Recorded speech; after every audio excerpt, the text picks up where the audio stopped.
just played my first headline show here last night in Dublin, and to play to like a sold out crowd of what feels like all gay people was so, I mean, the energy in the room is just so contagious and it's so special, and I'm so grateful that my audience is just the coolest.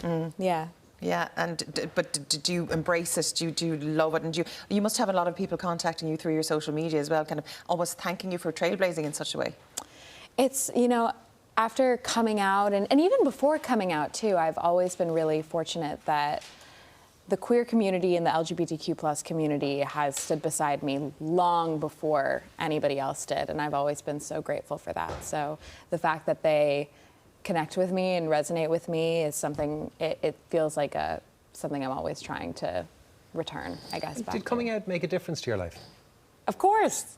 You know, I mean, every person wants to be able to live truly and freely and without feeling like they need to walk around or hide a version of themselves. And I feel so lucky to be able to come out in a time where, you know, I had such an amazing experience and I was so welcomed, and hopefully, you know, sharing my experience, my story, will do the same thing for other people. How do you know when is the right time?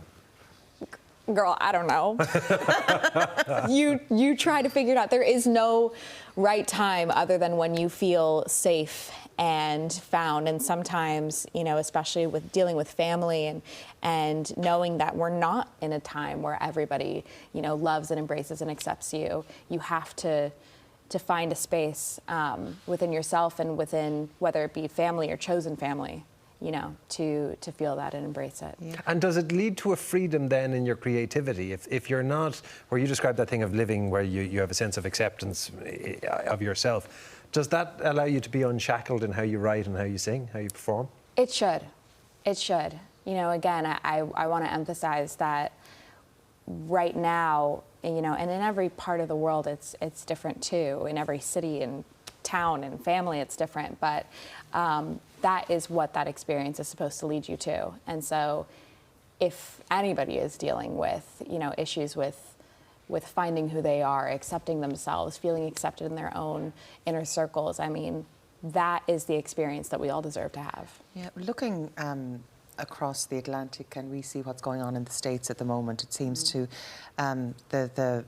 the rhetoric is getting quite troubling when it comes to the queer community. No kidding. Do you find it troubling for you, and has the atmosphere changed in the States within your community?